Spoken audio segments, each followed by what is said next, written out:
Good afternoon, ladies and gentlemen. Thank you for being here. I have no announcements to make, so I will go straight to your questions. Julie Pace. Thank you. There seems to be a little bit of confusion about what exactly the White House counsel's office was told the week of April 22nd about the IG report to the IRS. Can you tell us what Kathy Rumler was told? Sure. Well, I appreciate the question. And there have been a lot of questions this morning that we've gotten based on recent reports about when we here at the White House learned of the Inspector General's report, what we learned, and how we learned. So I'd like to back up and just go through the fundamentals here first, if I may. Number one, as the independent Inspector General testified, and as his report says, he found no evidence that anyone outside of the IRS had any involvement in the inappropriate scrutinizing of conservative groups who were applying for tax-exempt status. Number two, no one in this building intervened in an ongoing independent investigation or did anything that could be seen as intervening in that investigation. Number three, the misconduct had stopped in May of 2012. So despite all the media interest in our April 2013 awareness, it's important to remember that the misconduct, of course, had stopped almost a year earlier. But going to your question, and in light of those questions, let me walk you through this because we don't have any interest in being anything other than clear with you about that timeline. So, as we have said, the White House counsel, Kathy Rumler, learned during the week of April 22nd, the specific date is April 24th, that the Inspector General was finalizing an audit. That's what they call this kind of report. At the time, the audit was still ongoing, and the Inspector General had not issued its final report. The White House counsel's office routinely receives notification of pending Inspector General matters, as does Congress, and in fact, this was one of several IG reports likely to be released soon that were communicated to staff in the White House counsel's office on April 16th in a series of items. But on April 24th, as I said, the White House counsel, Kathy Rumler, was informed that the Inspector General for Tax Administration was completing a report about line IRS employees improperly scrutinizing what are known as 501c4 organizations by using words such as Tea Party and Patriot. Counsel was further informed that the report had not been finalized and the publication date of the report was uncertain but likely soon. While we had an indication of the likely findings, until the IG finalizes his report, the findings and conclusions are subject to change. And in fact, many IG reports do change significantly before they are published. So to be clear, we knew the subject of the investigation, and we knew the nature of some of the potential findings, but we did not have a copy of the draft report. We did not know the details, the scope, or the motivation surrounding the misconduct, and we did not know who was responsible.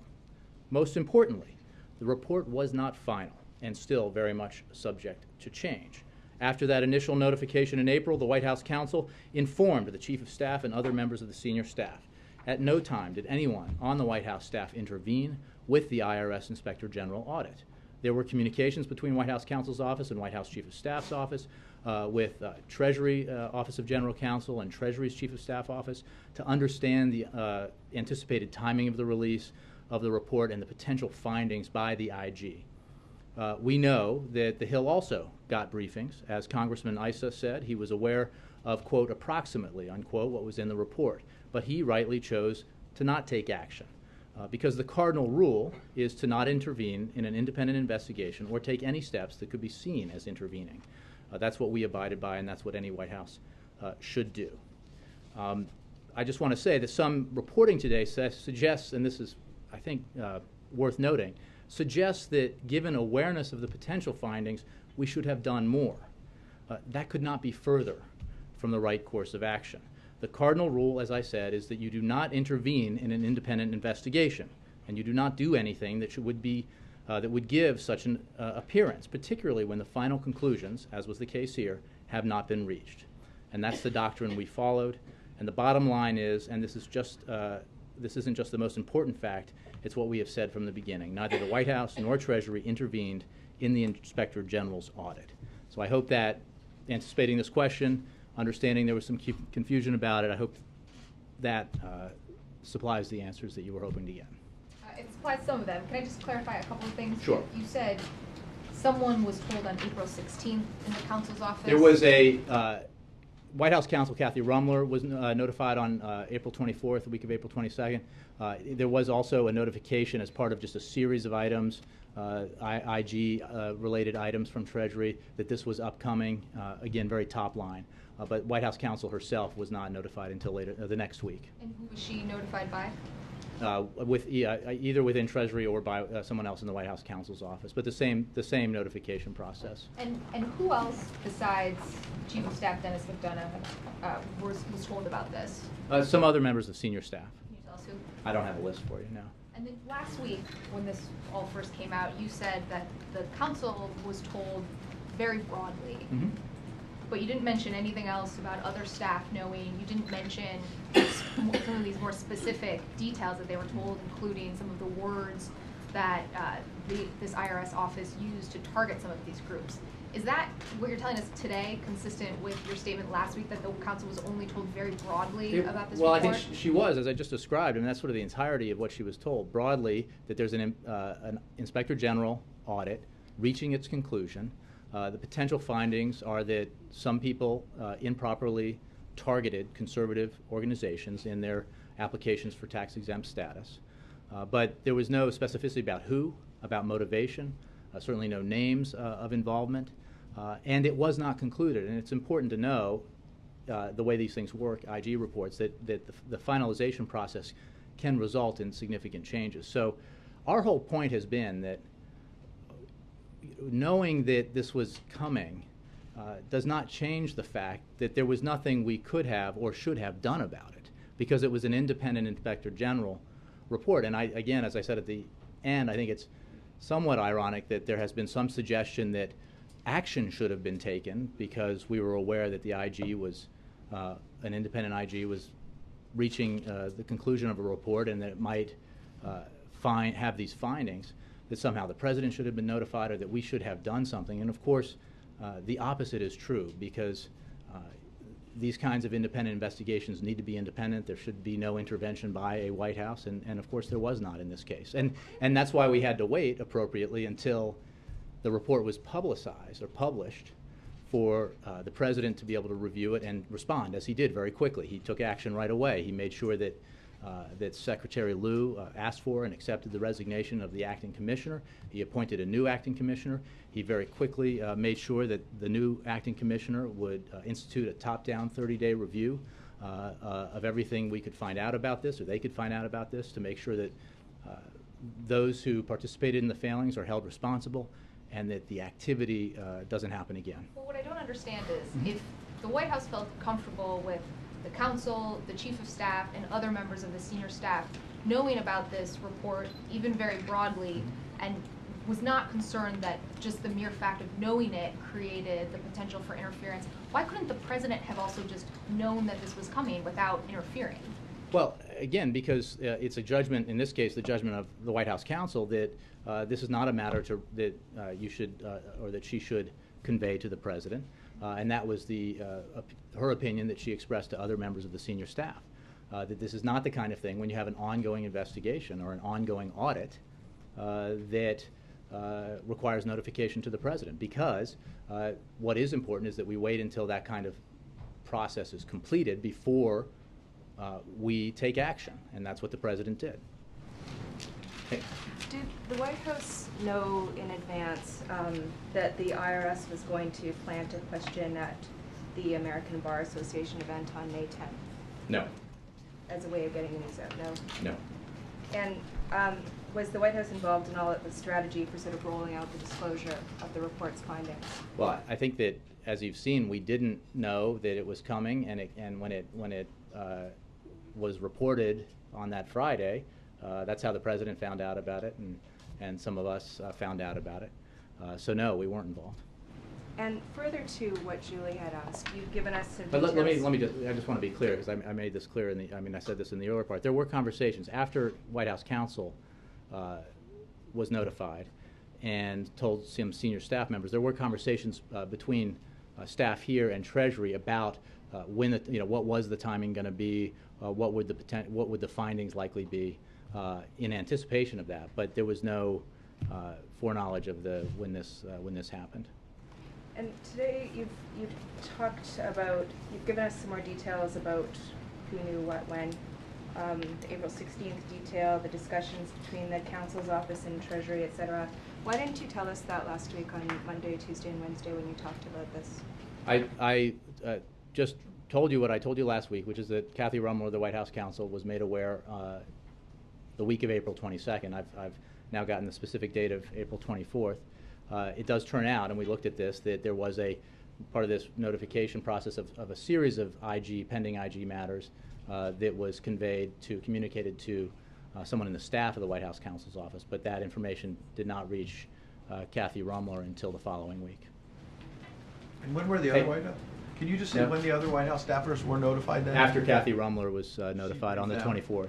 She informed them, yes. Because when you were asked about this in the briefing last week, about White House officials being aware, you just mentioned the counsel's office.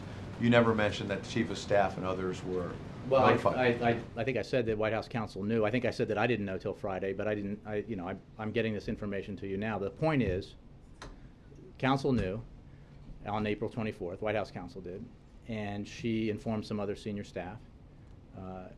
And with that, in informing, she also made clear that it was her view, and others shared this view, that there was not a need in a situation like this with an ongoing investigation or audit that the president should be notified. What did Ms. McDonough and the other members of senior staff do with that information? Did they share it with others? There were discussions here, and as I said, there were conversations from the White House Chief of Staff's office with General Counsel at Treasury and the Chief of Staff's office at Treasury about the anticipated timing of the release of the report and the potential findings. But there was, again, the point was no intervention, no action, because it would be entirely inappropriate to do anything except ultimately wait for what the findings would be and then act. Just to be clear, sure. What's the point of notifying anyone if nothing can be done? The way, as I understand it, and it's been described to me, is that when there are IG reports, and it's important to know, because this is Washington speak when we talk about IG audits and things like that, but there are inspectors general all across the government, and they are routinely looking into matters that are assigned to them or that they take up, and there are reports routinely completed or near completion, and when there is one that might get that an IG feels, or the overseeing body, in this case Treasury feels, might get a lot of attention, there are notifications made just to on your radar kind of thing.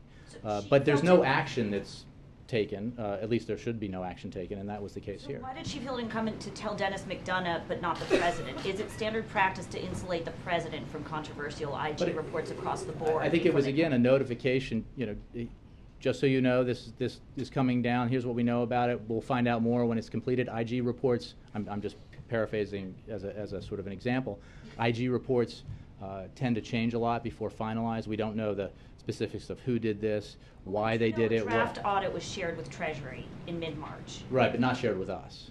The Treasury oversees the IRS.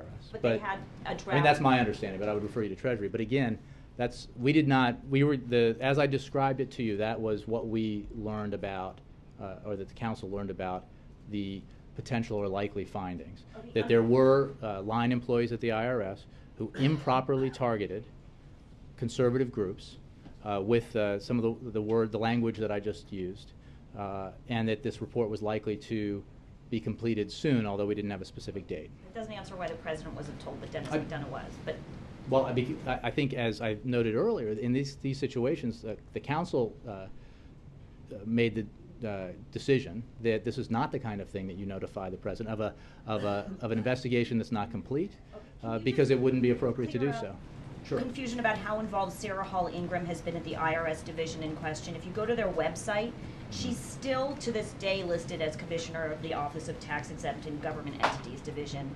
But the IRS says she's also been assigned to help head up the implementation of the Affordable Care Act. So throughout the time in question, was she in charge of the office that did I think you would have to ask her. My understanding, based on what I've seen, is that she was reassigned to another responsibility.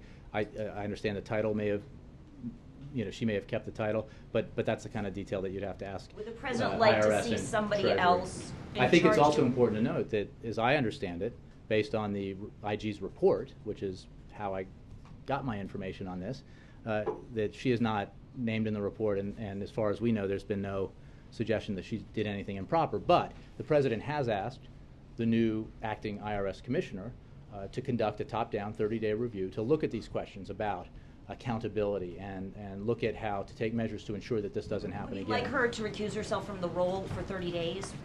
This is a question I think appropriately addressed to the new leadership at IRS and at Treasury. IRS is conducting a 30-day review. Before you decide that somebody's culpable of something, I think you need to get the facts first. And based on my understanding of the IG report, this is not addressed. So there is a 30-day top-down review being conducted by the new acting IRS commissioner, and I expect that some of these issues will be looked at. John. But Jay, for all the questions about who knew what a few weeks ago at the White House, isn't the question back further? How was this allowed to go on for 18 months? I mean, there were public reports while this was still happening of groups complaining that they had been asked these I think that's a great questions. question. I think that's why there was an IG audit, I believe in response in part to congressional inquiries, and the finding. I mean, but I take your question. That's why you saw the President's response, which was very clear. He was outraged by the behavior. He thought the conduct was inappropriate. That people need to be held responsible, and that process has begun. And we need to make sure that nothing like this can happen again. I mean, nobody's been more outraged by the reported conduct here than the President of the United States. Jay, with all due respect, the outrage from the President came, last week. The outrage from the President came within hours after the release of the report. What I'm saying is there were public reports that this stuff was going on almost a year before the presidential election. How is it that nobody in the administration has some responsibility, even before there is an Inspector General report, to say, hey, by the way, this kind of activity it shouldn't be going on, so let's make sure and take steps. Again, I would direct you to the IG, who investigated this matter, to the Treasury Department and others who addressed this matter. I can tell you that what we're talking about here was the ongoing Inspector General audit. The fact that we were notified, the White House counsel was notified that it was coming to a conclusion, and like Chairman Nice and others, we did not prejudge it. We waited until the report came out before we acted, and the President acted very quickly. You're missing the point of my question. Public reports almost a year before the election. Is there any responsibility from the administration of saying, hey, IRS, we don't treat groups differently based on politics? I think that it is absolutely or do we wait our for an review. IG report after the election to make But a comment? you're saying there were accusations, and I think that my understanding is that in response to those accusations, there was an IG audit launched. That is appropriate, and the findings are what we now know. And the President's response to those findings could not be more clear. People need to be held responsible, and we need to make sure that this activity doesn't happen again, because it's very important that the American people believe that the IRS applies our tax laws fairly and neutrally. Okay, and I'm also just a little confused on this planted question. First of all, does the White House approve of that tactic of releasing information? I don't know anything more about it than what I read in the paper. Our feeling has been from the beginning, since we were notified of the impending completion of the IG report, that we would refrain from commenting on, reports about draft language, reports about what may or may not be in the findings of the IG, until the IG actually published his report. When that happened, the President responded very quickly, both within hours after the publication of the report, and then again the next day when he met with Treasury leadership. The acting IRS commissioner's resignation was accepted, and the President appointed a new IRS commissioner. And just one more question. Does the President approve of the Justice Department's handling of the Jin-Woo Kim leak investigation? We now know that the FBI investigators in this case not only seized James Rosen's phone records, they went through and read his emails, they tracked his comings and goings inside the State Department. Does the President approve of that kind of action by the Justice Department against a reporter?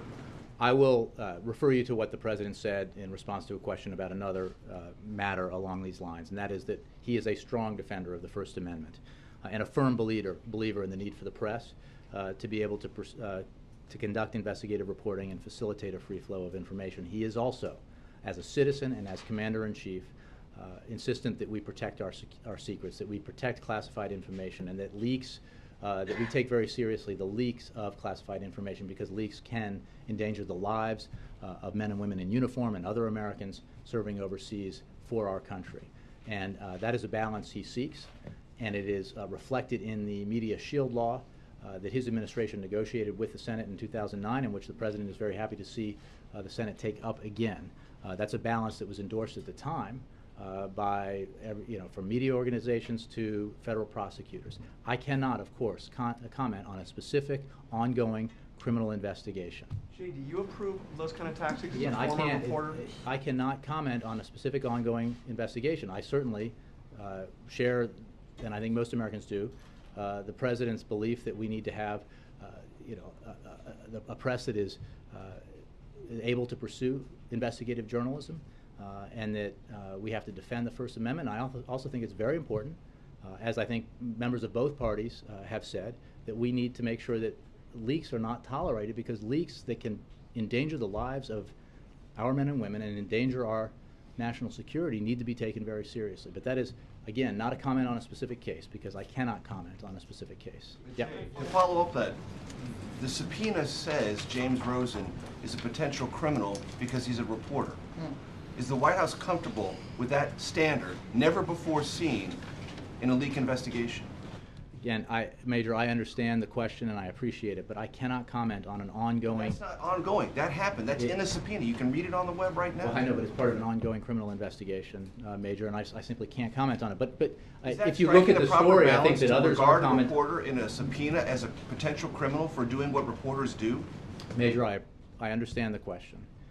I think that the appropriate place to address these questions is to the Department of Justice and to those actually engaged in this criminal investigation. I think if you look at the story, there are people who are talking about it, and I would refer you to them.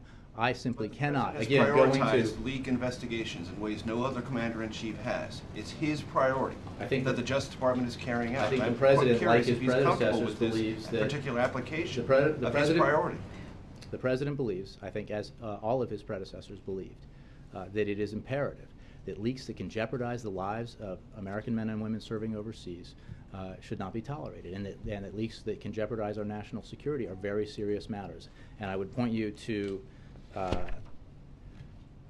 what the FBI director, Director Mueller, and the Attorney General have said about the seriousness of one of these leaks. Director Mueller testified that, quote, leaks such as this threaten ongoing operations, put at risk the lives of sources, make it much more difficult to recruit sources, and damage our relationships with our foreign partners. That is why we have to take these seriously. It is also why we need to find the right balance to ensure that our First Amendment is defended and to assure that reporters are protected. That's why the President helped negotiate the Media Shield Law that made its way out of committee in 2009, and that's why he supports its reintroduction today. In your summary at the top, talking about the IRS, you mentioned that the IG audit, which is the proper word for it, it's not an investigation, it's an audit, concluded that there was no outside interference or suggestion. Do you believe that closes the question? Because several of the committees on Capitol Hill don't believe it closes the question. We support congressional oversight, legitimate congressional oversight in this matter. We support, in fact, the President asked for the 30-day top-down review that will be conducted by the new acting IRS commissioner. And I believe, I've seen reported that the Department of Justice is looking into this matter. All of this is appropriate as far as we are concerned. I'm simply telling you that the matter that sparked... But it doesn't close it. Well, I think that there can and will be and should be oversight and more questions asked. I mean, one of the things that I made clear in answer to Jessica's question is that, you know, we don't have all the details about who was responsible for this inappropriate behavior, and that's why the President wants those who are responsible to be held accountable, and he wants steps taken to ensure that it cannot happen again, because he has zero tolerance for this.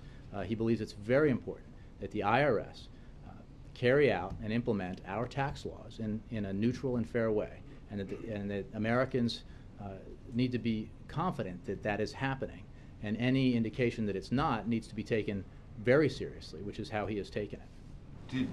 You've obviously asked more questions in preparation for this briefing than were asked and answerable last week. So I'm curious, do you know if Treasury Secretary Geithner was informed of the IG report, even in its preliminary state, and if you in any way communicated that to the president? I would refer you to the Treasury Department, and I think that Secretary Liu and others have addressed this, but I have no knowledge of it.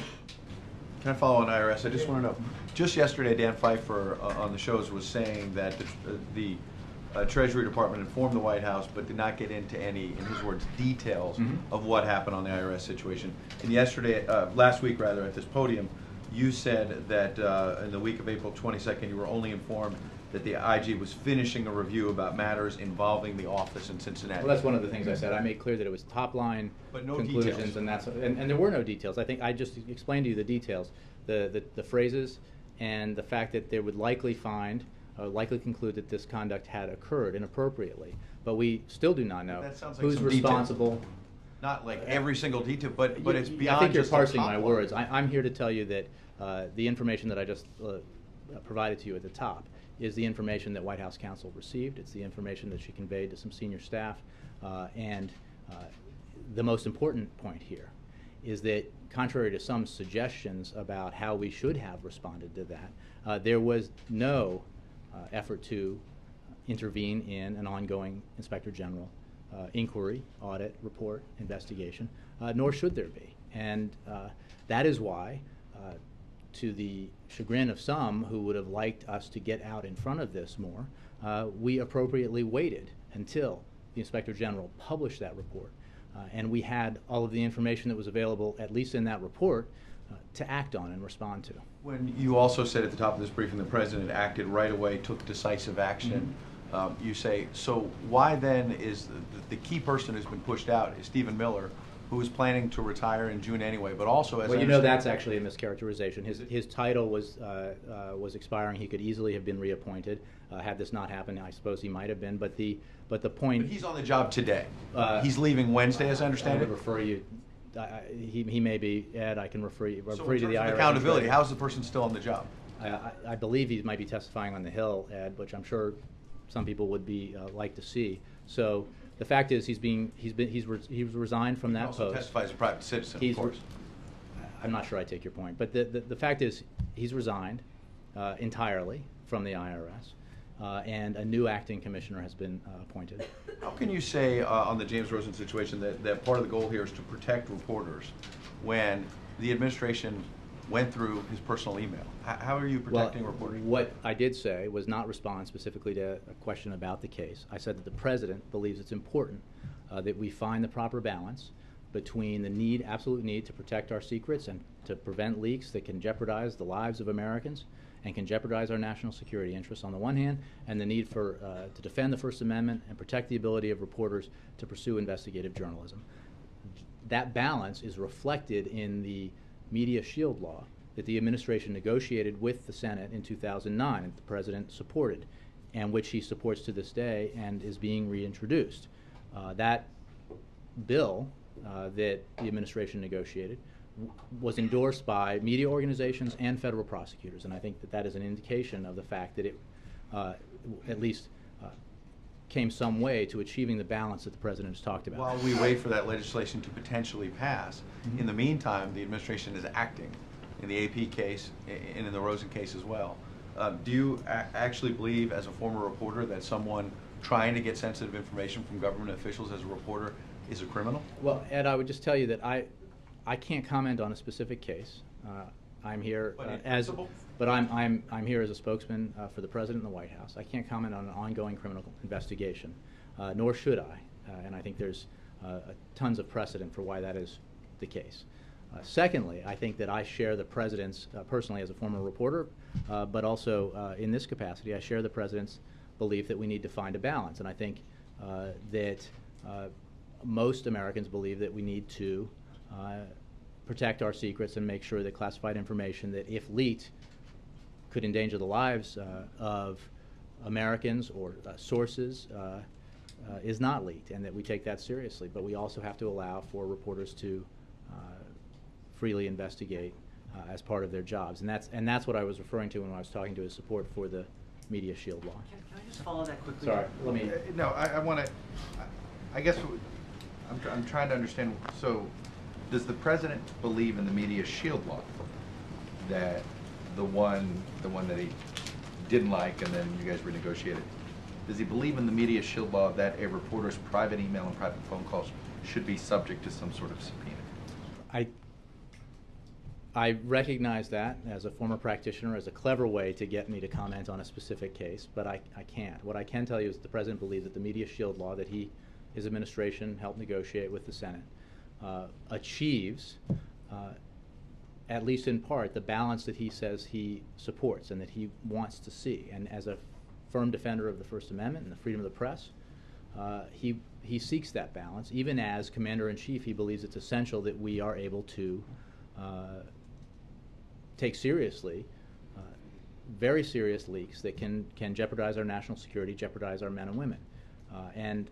The fact that we describe it as a balance reflects that this is a difficult issue. Is the point of going after leakers an intent to keep people from leaking? I think again, I would refer you to the Justice Department. I think in general, the issue is to make sure that leaks that can that are very serious are taken seriously. In terms of how that is acted upon by the Department of Justice, I would refer you to them. No, but I mean, is the intended consequence to prevent people from giving out any information? You're asking me about the purposes of a criminal investigation. And I think that if there's a criminal investigation writ large, obviously there is at least a suspicion of criminal activity. I would refer you to the Department of Justice about the purpose of a criminal investigation. But your intent is to make sure people are... I think the intent of criminal investigations is to uncover whether crimes have been committed and to hold people who've committed crimes accountable. All right. On the IRS, is the President at all upset that basically his entire senior staff knew of this and he didn't? He had to learn from the First of all, media? his entire senior staff did not know. There were some senior staff who were alerted by White House counsel. Secondly, the President, I believes, and I think he has faith that it is entirely appropriate that nobody here took any action in any way to intervene in an ongoing audit investigation by the Inspector General. Nobody's saying any action, but just not giving him a heads up? I wouldn't say nobody's saying that, but or at least suggesting it. But he believes it's entirely appropriate that some matters are not appropriate to convey to him, and this is one of them. The fact that there's an ongoing. You've asked him this specific question. Are I'm not you gonna satisfied? Are you satisfied that he had to learn through the media and not through his senior staff? The President is obviously aware of the course of these reports. I would tell you that it is entirely appropriate that the President not be notified of an ongoing, not concluded Inspector General audit of the IRS activity, because I guess the suggestion of alerting him is that then he would do something. And if he were to do something, imagine what that story would look like. It's something that we can look to the history books to get a feel for, and it is absolutely the cardinal rule, as we see it, that we do not intervene in ongoing investigations. And that's true of one of the matters that's come up with regards to reporters, and it's true because that's an ongoing criminal investigation or criminal investigations conducted by the Department of Justice, and it's true of an Inspector General's audit of the IRS. Is the President satisfied with the job Eric Shinseki has done as Secretary of Veterans Affairs? The President is, and he is also made clear to... He is satisfied with the job he's done. Well, he is satisfied. He has confidence in General Shinseki, but he has made it clear to, as I've said in the past, to the General and to others that he expects results as they try to tackle this very difficult issue of the backlog at the VA. This is something that has the attention of the President. It has the attention of the Chief of Staff. We are monitoring efforts to alleviate the backlog very closely. This is something that the President has made clear to all of us he wants to see action on. Peter, then Mark. Thank you, Jay. Does the President believe that the Justice Department has complete autonomy in how it carries out leak investigations, or does the President believe there is a balancing act between protecting the work and rights of journalists and also getting to the bottom of leak investigations? Has he shared his opinion with Attorney General Holder about how that balance should be struck? Well, I can tell you that back in 2009 there was a letter from, I believe, the Attorney General and the ODNI in support of if my memory is correct, in support of the media shield legislation, and I think that reflects as a policy matter the President's position. I don't have any conversations to read out to you that the President has had in the past with the Attorney General. I think that the President's views are clearly expressed and have been for some time since he was a senator. There are, as I understand it, but I think you have to get this information more specifically from the Department of Justice, rules and procedures that are followed in these matters. But again, that's something not housed here. That's just something I've read in the paper. Follow-up question. In terms of the timeline issue, Congress is now looking into questions involving the IRS. They want to know, they're asking questions about what administration officials knew what when. Mm-hmm. To what degree will the White House cooperate with these reviews and inquiries? Will you share emails, provide witness testimony? To what degree? Well, I'm not going to anticipate how that would play out, except to say that, as I said earlier, and as others have said, that we believe that legitimate oversight in this matter is something that we will cooperate with and should. We think it's a very serious issue, as the President has made clear. We think that it's wholly inappropriate that this conduct occurred, regardless of the motivation. And again, we have some information about whether, what the motivation was or wasn't, based on the IG's report and his testimony. But even if the motivation wasn't nefarious or partisan or political, it is still inappropriate conduct. It is still not the kind of conduct that we can tolerate at the IRS, which is why the President has spoken out so clearly and why he's taken the action that he has. Last question. The Republicans on the Hill have said part of the reason the President may have found out when he did through media reports is to preserve deniability for him. The White House officials might have been interested in that.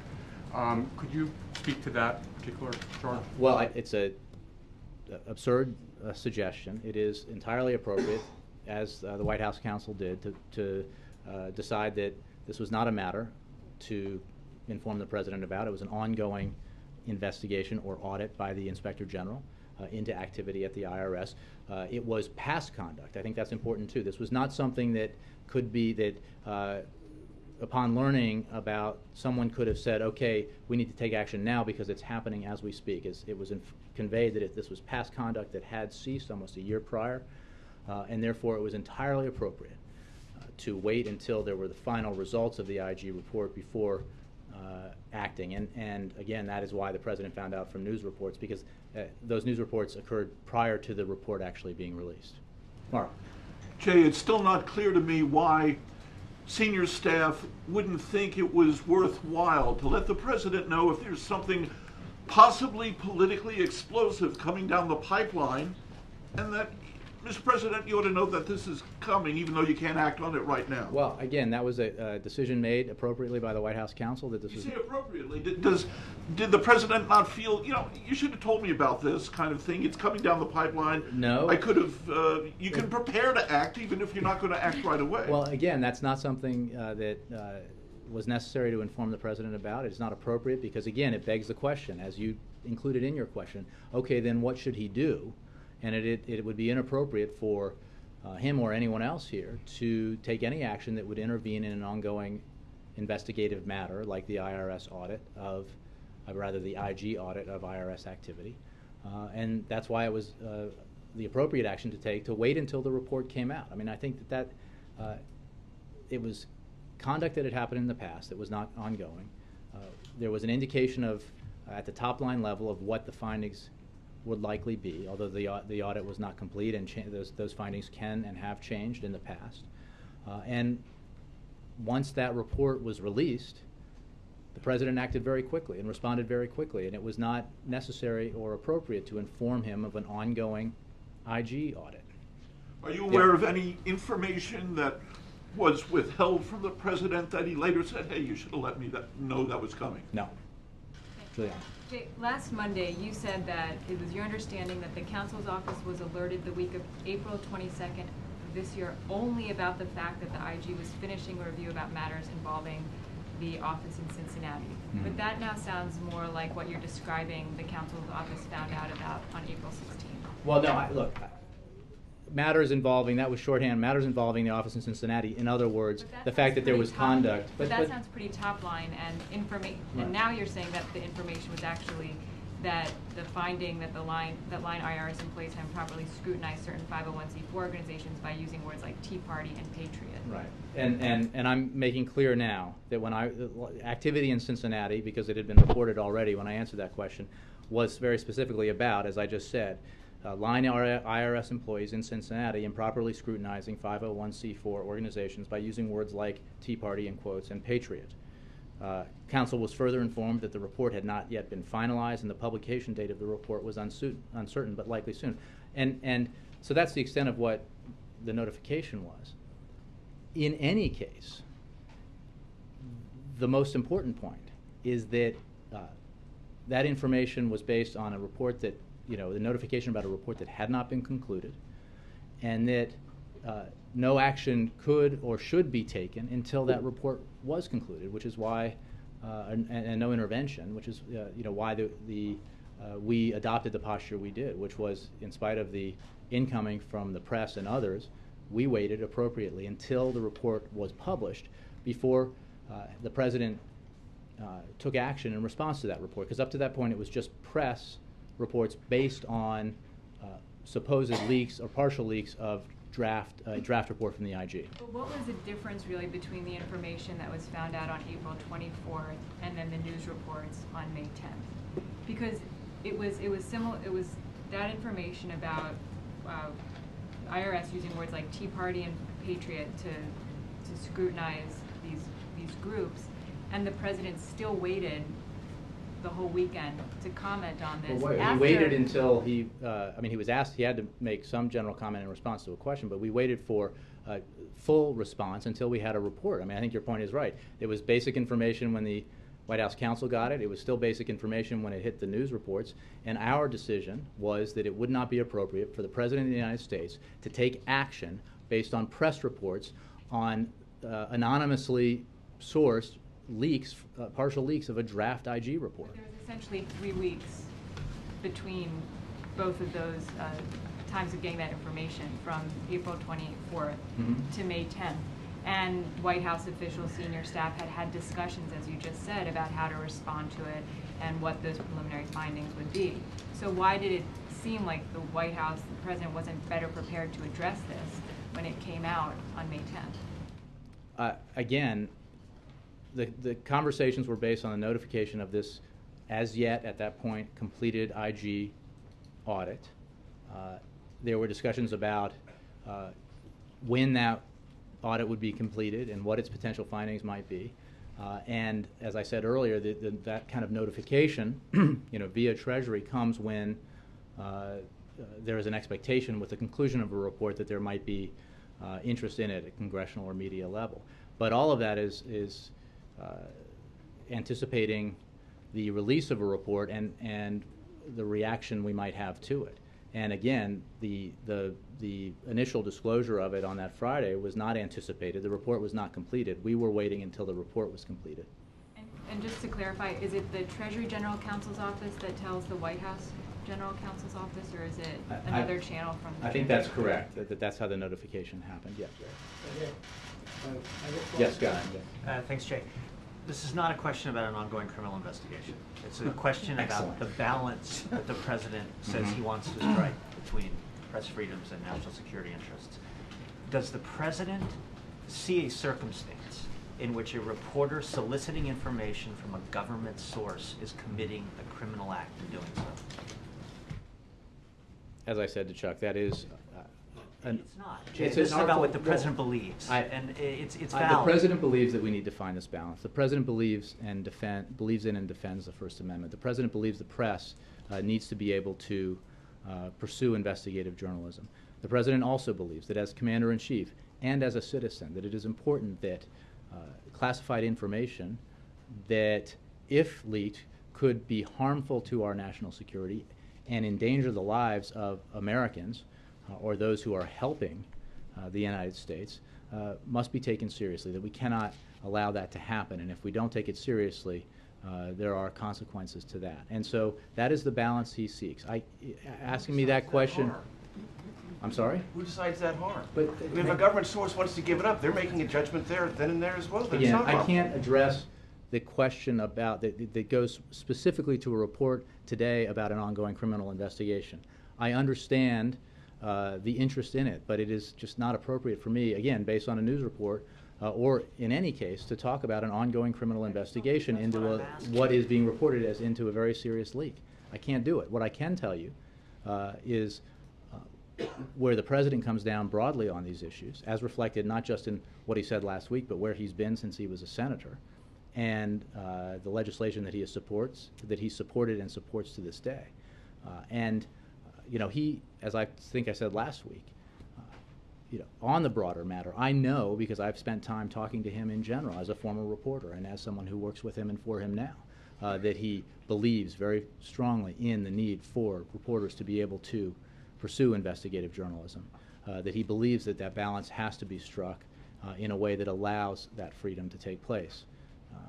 But he also has to be mindful of the need to protect classified information because of our national security interests. Peter. Jake, on a non-ongoing criminal investigation, you were... So nobody's going to ask me about Myanmar? No, but when you were... I'm asking about a very specific... Beautiful. I'm asking, prior to your service here, you were bureau chief at Time Magazine. One of your reporters, just prior to you becoming bureau chief, got caught up in a leak investigation. What would you have said if the government had told you that he had been involved in a crime for reporting on the Valerie Plame case? Well, again, Peter, it's really, I understand the interest because of my former occupation. And I can tell you that I feel, as the president does, very strongly in the need to ensure that we have a press that's able to pursue investigative journalism freely. But we also have to protect those national security interests that are at stake. And again, I think I mentioned what Director Mueller had said about one of the matters that's under discussion now. This is serious. These are serious issues. In terms of procedures that are followed in their investigations, I have to refer you to the Department of Justice. They're the ones who have the answers. No, but 2005, should Matt Cooper have gone to jail for reporting? But that's a hypothetical based on an... It's actually quite the opposite. It's hypothetical. It's a very real case, a very real situation.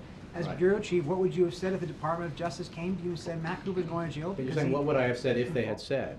And that's a hypothetical. It's a very real case, and they could have made the exact same logical leap that the Department of Justice seems to have made in 2009 in this case. Again, there's a Department of Justice ongoing criminal investigation into a specific matter that I can't comment on, and that case has been played out and written much about, including by Mr. Cooper and others, and the history of that is well known.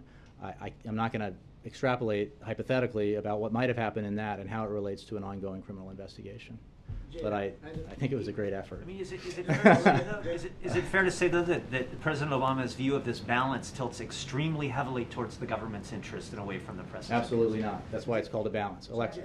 Jay, can I just go back on the IRS to the April 16th? You mentioned that the White House counsel was given information in a series of items for her attention, and that this was relatively routine to alert her, and then she discussed it with the White House Chief of Staff. I just want to follow up to make sure I understand. If that series of items or any other series of items that is presented to her includes information about an IG report, it is the President's desire and the practice here that he is not notified of an IG report when it's underway until it's completed. Is that what you're saying? I can tell you that as a general matter, when there are ongoing investigations like this, the White House counsel makes the call about whether or not, after she's been notified, who she should also alert. And in this case, and I think that it reflects a general approach, when there is an ongoing investigation or audit, as it is termed here, into a matter like this that was not complete, that it was not necessary or appropriate to notify the President, because we knew that that report would be concluded. We knew that there would potentially be changes in the report, as a general matter that can happen between the, in the final stages of an IRS audit. An IG audit in this case of the IRS, and so that was the decision of counsel and the recommendation of counsel to others. But truly, as a routine matter, this is just, there's a lot of information that courses through a White House, and matters that rise to the level of presidential attention there's a lot of decision making that goes into that, and this was certainly not one that it was deemed appropriate or necessary to alert the president to.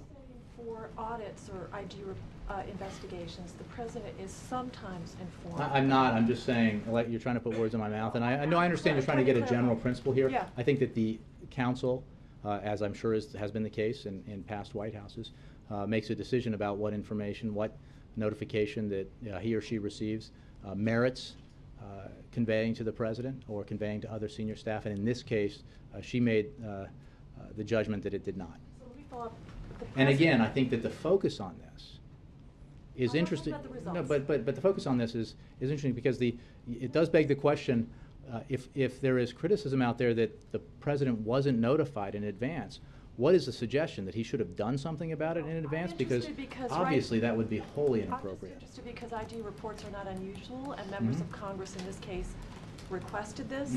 And my question is really about, is the president always going to wear blinders if an IG report is going on? And that's what I've tried to get at. Yeah, So in the last month, I just want to make sure I understand that when the president sat down every day with his chief of staff, or he met with his Treasury Secretary, they understood in general what was happening with this particular issue, and they never said anything to the president. Well, that's correct, beginning with April 24th, in terms of the White House counsel and the chief of staff. Again, I think any examination of the previous, 3 weeks leading up to last week would say that there was a lot of information that could be discussed in the meetings with the president, and there was. One other follow-up. The president has a legislative affairs director, and you all monitor what goes on the Hill very closely. That's routine. When a member of Congress requests an audit, an independent audit, isn't the White House customarily aware through the Legislative Affairs Office which members of Congress are requesting that and whether that has been I don't think that members of accepted? Congress come through the White House on their way to requesting action by inspectors general. But you monitor what they're doing, so. Well, I'm not sure that in that case that we're not, I mean, I don't know as a broad matter whether, how closely that's monitored. Again, I think it's fair to say there are scores of ongoing inspector general audits and investigations happening as we speak. So for instance, what Congressman Issa does, you do monitor pretty closely, correct? Well, because a chairman like that is engaging directly with the White House and the administration, requesting information as part of an oversight matter. That is different from asking or requesting an independent inspector general review or audit. And you don't know, though. Yeah, You don't know. I guess so, I'm just Alexis. asking. I think Just saying you're you don't kind know. of. Okay, one other quick I'm not sure follow-up. the point you're trying to make here, what- but the fact is that there's a lot of ongoing IG reviews happening, and they're routine in the sense of their number. Some of them have to do with very serious matters. Some of them conclude that that non-serious things happen. This was obviously something that concluded that activity took place that, as the president views it, is entirely inappropriate, and that people need to be held accountable, and we need to take action to ensure it doesn't happen again. One other clarification. When you were gathering information last week, just to follow up on what the front row was asking, in what you could tell us about when the White House first knew about the IRS discussion and everything that you told us about the White House counsel, I just want to make sure I understand.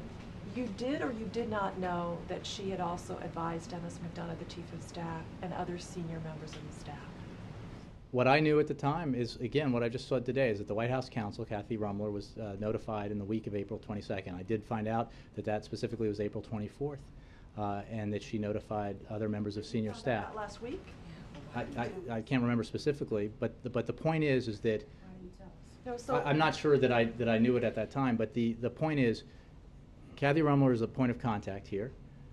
She made the decision or the judgment that it was not necessary or appropriate to inform the president of this, and that didn't happen. And most importantly, no action was taken by anyone in this building to intervene, because the focus here is on, well, if you knew that, then what, right? Did she tell staff they couldn't tell the president? No, she didn't tell. It was her Did she judgment that say it was that not was- necessary to. But did she tell staff they couldn't do it? Again, I'm this sorry, was Alexis. I'm a confused by handful this. of staff, My not question the to you entire is, staff.